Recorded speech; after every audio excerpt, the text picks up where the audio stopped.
I'm Maria Menounos, and you're tuned in to AfterBuzz TV, the ESPN of TV talk. Now, let the buzz begin. Hey guys, welcome. This is your Win the Wilderness After Show, Season 1, Episode 3. I am your host, Kay Montgomery. Have an awesome panel today. We're going to get into chopping down some trees and slaughtering some animals. It was pretty intense this episode. I'm going to start off with introducing Ashman, who has all the insights. Welcome to the show, Ashman.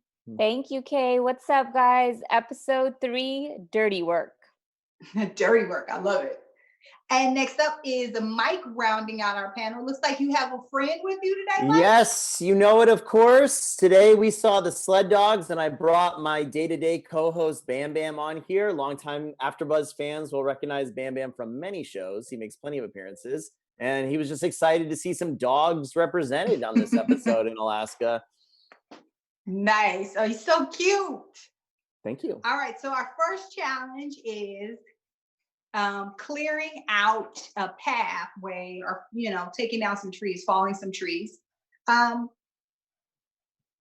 seem to be super exciting, but pretty difficult grunt work, which I'm assuming most of life in Alaska is. Not really exciting, but a lot of hard work. What were you guys' thoughts about this first challenge, Mike? Oh, it's cool. We got to see the sled dog keepers or raisers, whatever you want to call them. And then his wife, I guess, is a professional sledder. So that was kind of interesting to see. That's definitely a lifestyle that I have zero knowledge about. So that's cool. And I guess in order to do new runs and stuff like that, that's what you got to do, clear down the trees. And I think they actually, I was skeptical, very skeptical, but to my surprise, they divided it up in a really intelligent way. And then, the two teams coming together to meet in the middle. I thought that was a pretty efficient way to get it done. What did you think about the way they divided the teams up, Ashman? I think it was good as well. I think it's good that they kept the couples with the couples rather than just separate them entirely so they can actually judge the couples and see how they work. Couple 1, we had Jane and Peter, along with Theo and B, and then team 2, we had Chris and Tina and Jerome and Laura. So, I think they had a good balance. We've seen a lot of teamwork, who gets the job done. I think it was Tina who just kind of went in there and was a 40-foot tree, and she just started taking it down, which shows so much about someone's character, right? Like there's no assessment. She looks, it's large. She's not intimidated by it. She just took the tool and started handling business. And I think it worked out for them. I did not like that the two other teams didn't go. Totally agree. Yeah, I don't get like that. I don't get they should that have to keep proving themselves. Well, and also learning the skill set, right? Like it's one thing that they're in Sure. the safe grounds, but they have to keep learning if they're going to survive in Alaska. So yeah, I don't get why the other two people aren't participating as well. Like, shouldn't they keep building their skill set? Yeah. Yeah, I thought that was weird too. I could see giving them some kind of immunity maybe. But also, yeah, I definitely think, especially since they came back to camp, that was weird. Like, oh, they're back. Yeah. They They should just sat have, at camp. yeah. I was like, they're just gonna sit at camp. Like, yeah, I felt like they should definitely have participated. I agree with you on that, Ashman. What do you I think I may have been mixed up about the weather. You guys tell me what season you think it was. Were they saying it was like late spring or what's the? It seemed like it was really cold. It's probably always cold in Alaska. But they said something about when they're cleaning the retention pond that we do it every spring. And so I'm like, is this spring? It is not winter, that's for sure, because it's not snow. So it's got to be. Yeah, and it's getting some rain. Yeah.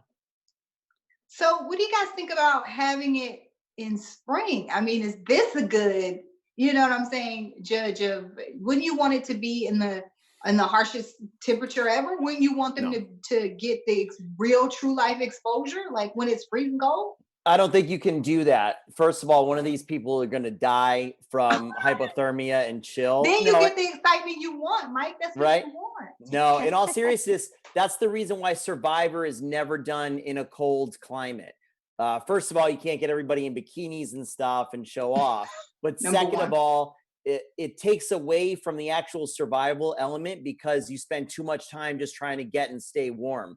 They'd be inside their tents the entire time, or else they would have to have so much gear for these people. You wouldn't even recognize them because they'd all be in goggles and stuff the entire time to keep their faces protected. So I think they would get a lot less done if this was actually done during the harshest times of the winter. And let's face it, they've got enough problems just trying to survive in spring. So let's see who could make the bare minimum, I guess.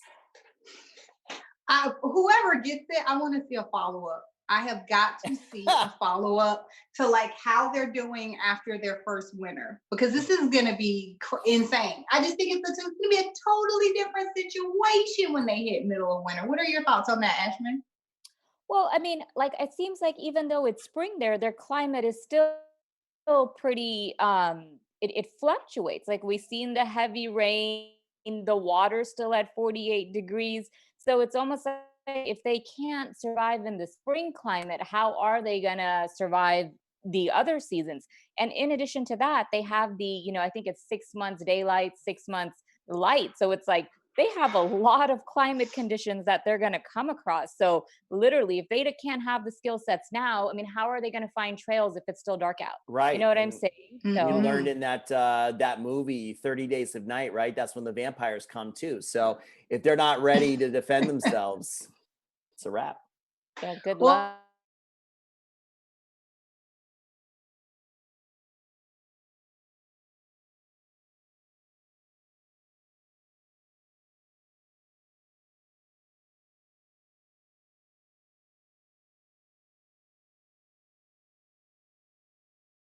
called up to be with Dwayne and Rena. They basically, got one of the spots. Yeah. And B, as they were loading up, said very shadily, I don't know how it's gonna work out for them if they actually get to stay here because they're really social. And I don't know if this is really the place for them because it's so isolated. And I was like, oh, I mean, anywhere else that's not shade, but because nobody says anything about anybody else, I was like, oh, that's kind of a shady little dig there. And I thought it was a pretty good point. What did you guys feel about Chris and Tina getting called to the big dance, being one of the next to the last couples to make it up? I actually thought Theo and B should have had a chance to go up. Like, even in the last challenge, they both did a really good job, like navigating, and they both led their teams well.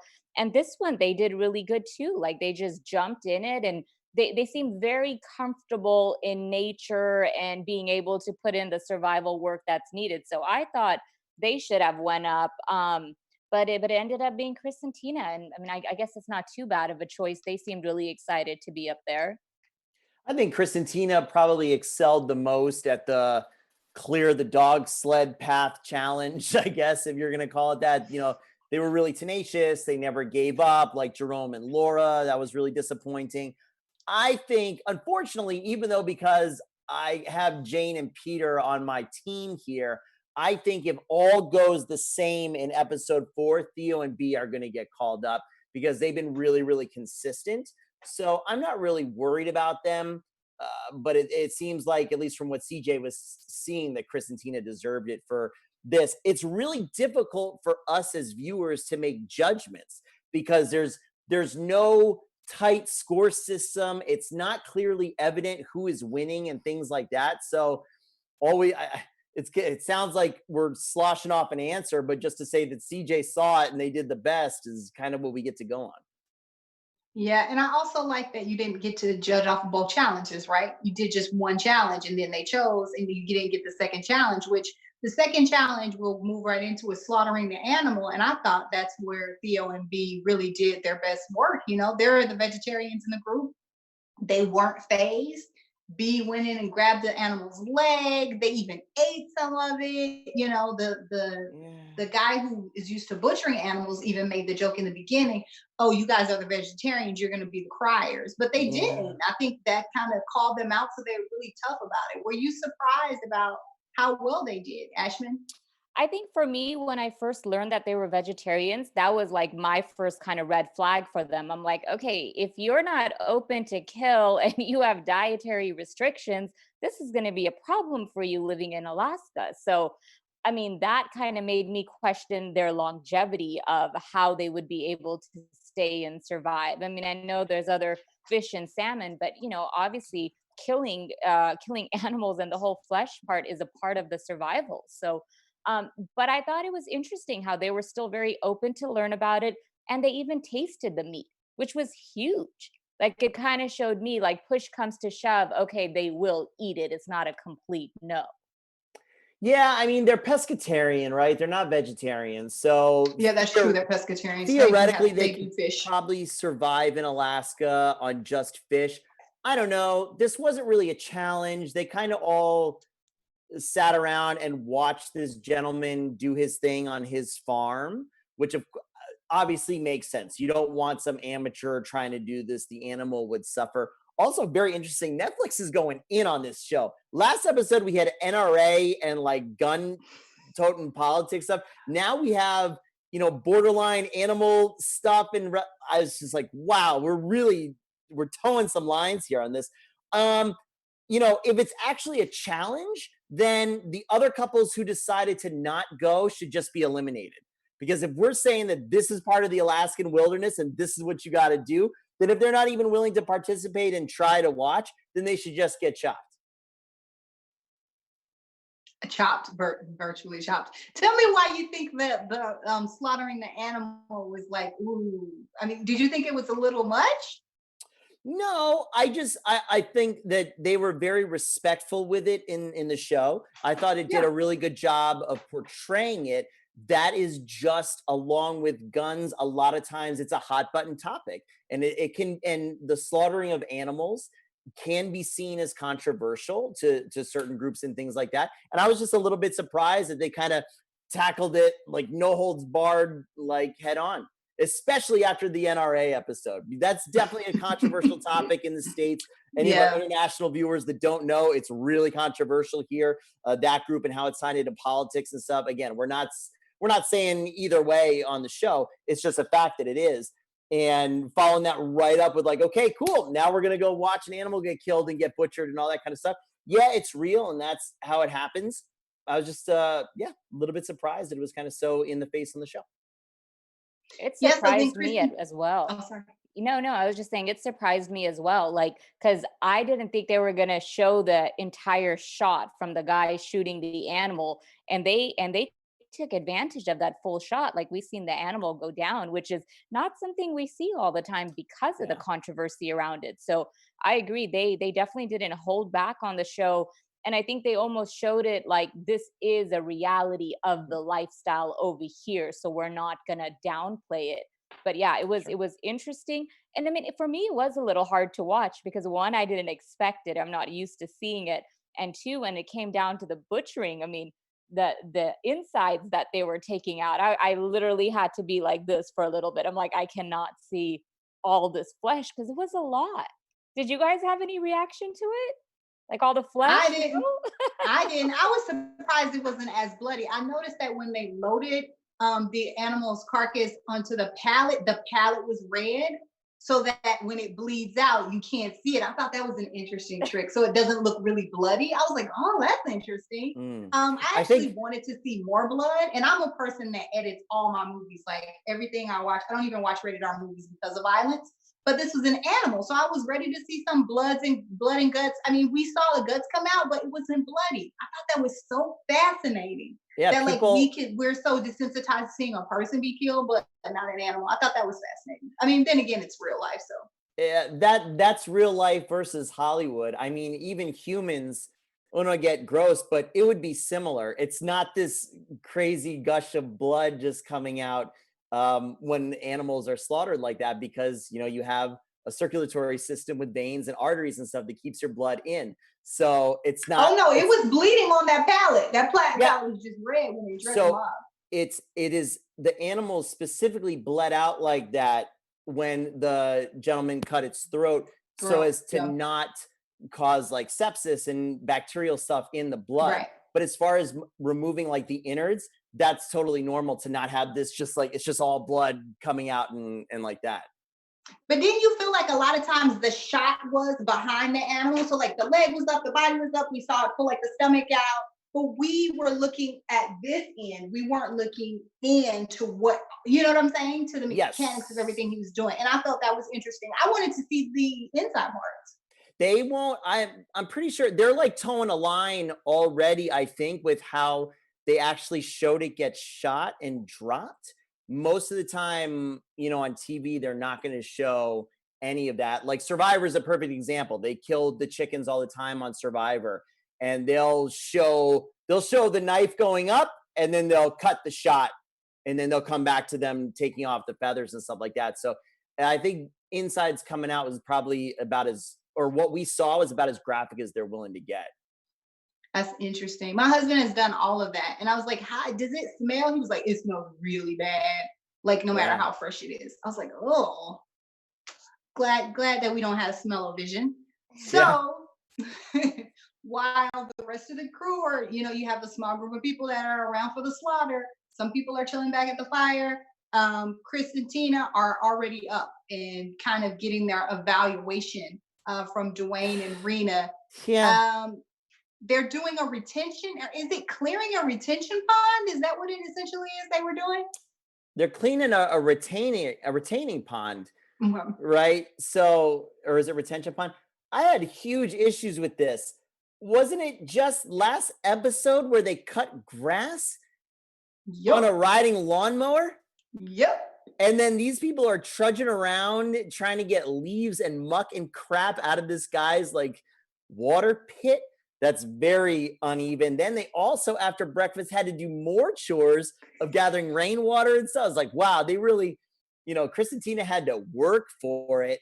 I thought that was a little bit extra and a lot. But to be fair, if we're, you know, we're having to divide up, is this reality show? Are they actually in it for the right reasons or doing stuff? If nothing else, they definitely learned some skills of what it would really take. Mowing the lawn, you're not learning anything. This maintaining their water supply would be really, really big if they went through with this. So good on them for getting a leg up, I guess, on everybody else.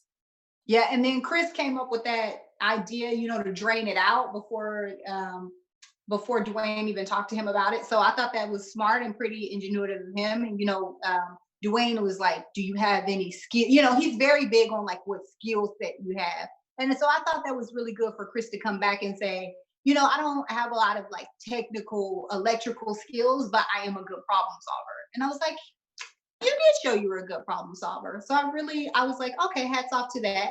What do you think, Ashman, as far as Chris and Tina kind of matching up with the place? You know what I think is funny? I think all this work that's being done around their property is like a good way for Dwayne and Raina to get their work done. Yeah, absolutely.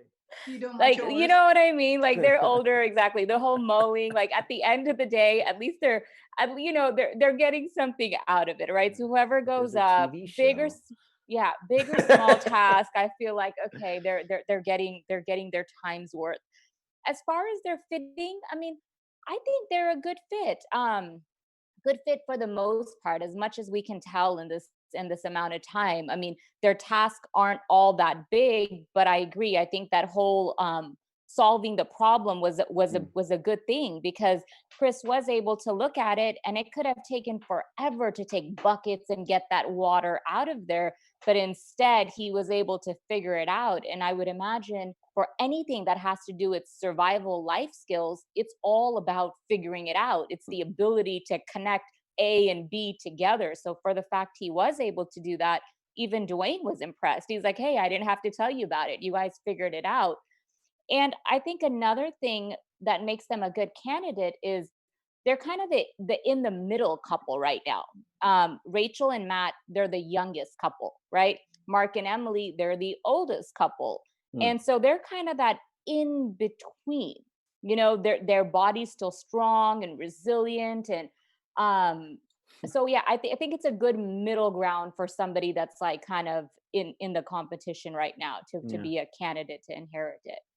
Maybe I was just not very impressed. I mean, the drain and the pump were there for him to be like, maybe we should use this. Like, yeah, dude,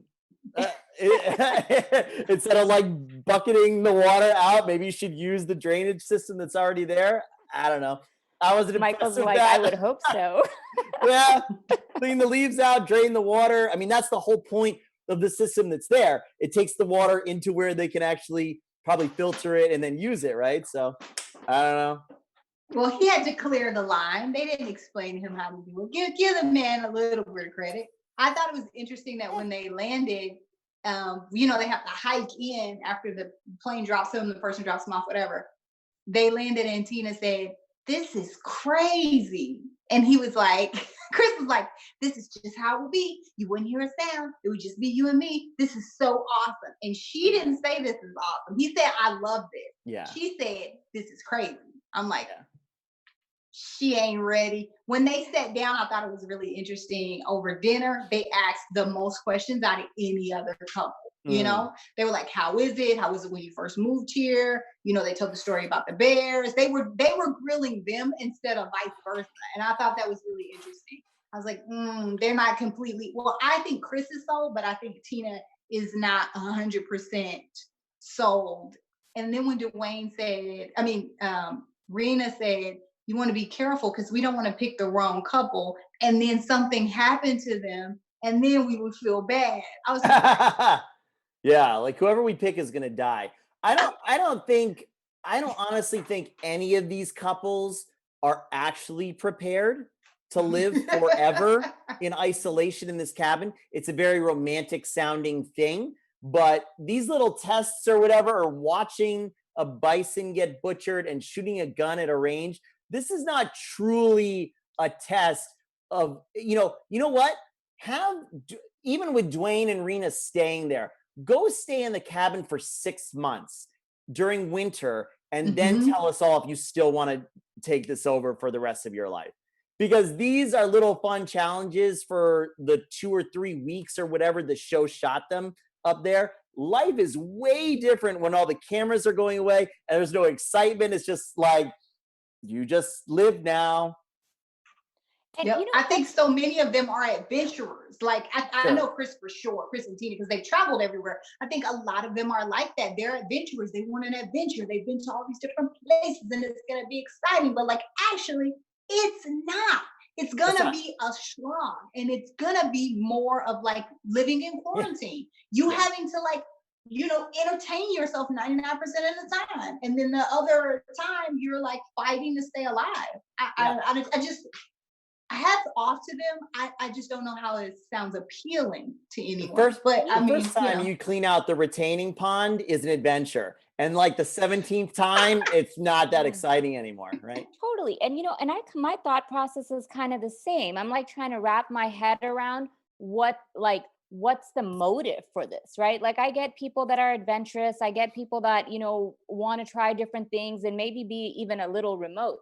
But why to this level of extreme, right? Like, and I get it, like different folks, different things, but it's like, why not like be somewhere remote, but have like a grocery store you can go to? Like, why to this level, right? And I agree with you. It's like, and I think the only couple that did a good job of actually visualizing is Chris and Tina, because when they landed, he was the only one that was like, when that airplane leaves, it's just going to be us. This is what it sounds like.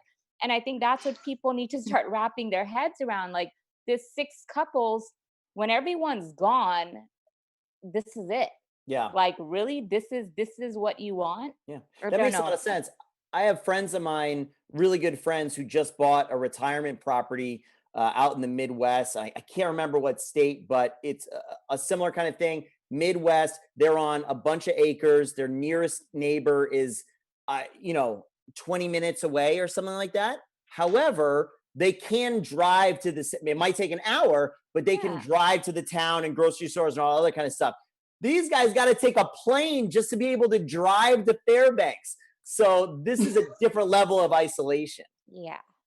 Yeah, that isolation is something else. And also, I think it's interesting that Chris and Tina aren't married. Oh, they're not? They aren't married and they don't have kids. So I'm like, you gonna give this place to who? What if they break up? Then who's gonna get the place? Like, I feel like that's weird too. Just like commitment wise. I'm kind of like, huh? Yeah, so anyway, what are some of our predictions for episode 4? We got some great predictions for last time. I thought that they would butcher an animal, and they did. Yeah, What else could they do we at did this really, point, really Mike? What do you good. think? I mean, the big question for episode 4, which of course we're gonna watch, and for all of our friends of the after show tomorrow, is who's gonna make it. So what's interesting right now is all 3 of us have one of our couples. So we're all kind of in it. And of course, we're down to Peter and Jane, Jerome and Laura, and Theo and B. I have a feeling, just based on past performance, that I'm going to predict that Theo and B get to be called up. And the same thing, they're not going to be rejected. I don't think these 2 are going to reject anyone.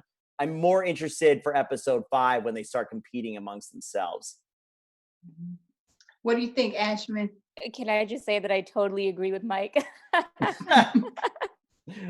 Thank you. But what do you think? What's the next? Yeah, you're welcome. I mean, I think should have a chance to go up as well. Just like, their past performances, they're capable and they have survival skills. So I think they should have a chance to go up. I would like to see more hunting, like more, like encounters. Like they talk about there's all these animals and bears and mooses. Like we need to see how people are going to react when they actually come across this. A bear spray was given in the beginning. Nobody's used it yet. Like, what's that really going to happen when that fear shows up? We've seen the 2 bears fighting. Like, everything is different in real time. So I think I want to see more instinctive survival skills now, opposed to just like things that are maintenance. I think the show and the producers are praying to each and every god they possibly can that a bear does not show up. It's like the last thing that the show wants to actually have happen. The only thing that's coming to mind for the rest of the challenges is something like we talked about last episode, is some kind of foraging. Can you eat this berry? Can you make a tea out of this root or whatever? What is safe? And that's some more real wilderness survival skills. I'm not really sure what else. Maybe fishing, something like that. I'm not really sure what else they're going to do to prove. We've done a tiny bit of hunting, right? We saw the butchering. We've cleared paths. We've done now kind of stuff with water. If we're gonna do everybody's I feel like thing some together, first aid should be next, because you're out there. What happens if you get a minor injury? What happens if First you break aid. a bone? That's Or right. you should know some kind of basic first aid skills. And so I feel like that's probably the one thing that's been missing. I feel like that's what we're gonna get next. That's a good idea. Yeah. Is a first aid situation. Well, if we get any of those things we talked about, we will be super excited to get all into it on episode 4. We're going to see you guys then. Why don't you guys tell our super fans where they can reach you guys on social media? Ashman. Yeah, you guys could find me on Instagram at Insights by Ish. Awesome. And guys, thanks again so much for watching our episodes. We love you guys. AfterBuzz has got all of you covered throughout this entire quarantine and after, of course, with after shows for all your favorite shows. So go ahead, if you're watching us on YouTube, give me a big subscribe and some thumbs up and some 5-star reviews on our podcast.